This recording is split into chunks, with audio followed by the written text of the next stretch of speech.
In today's video, I'm going to teach you how to edit a rendered video in Renderforest. If you've already finished a video and realized you want to tweak a title, swap a clip, or adjust the timing, don't worry.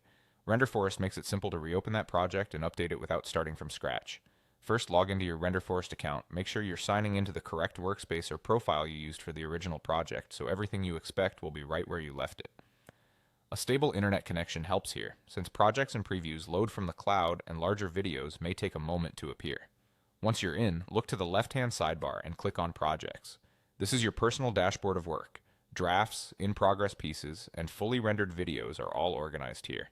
Think of it as your library. Each project is typically displayed as a card with a thumbnail, title, and status, so it's easy to scan visually and recognize the one you want. Now find the project you want to edit. If you gave it a clear title when you created it, that will speed things up.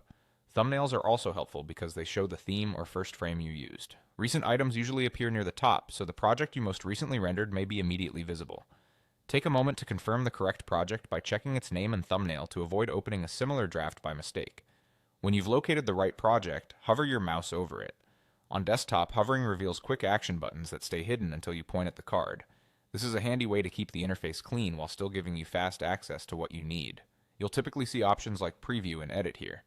Be sure to read each label so you don't click the wrong action. Some buttons are designed for viewing only, while others open the editor. Then click on Edit. This immediately reopens your project in the Renderforest editor with all your previous scenes, text, media, styles, and other settings intact. You'll be right back inside the familiar workspace you used when you first built the video, ready to adjust content, refine timing, and polish details. If your video is large, give the editor a moment to load everything. From here, continue working just as you normally would inside Renderforest, making the updates you need with confidence. And that's it. Log in, go to Projects, find your video, hover over it, and click Edit. You're back in control of your rendered video and ready to make it even better.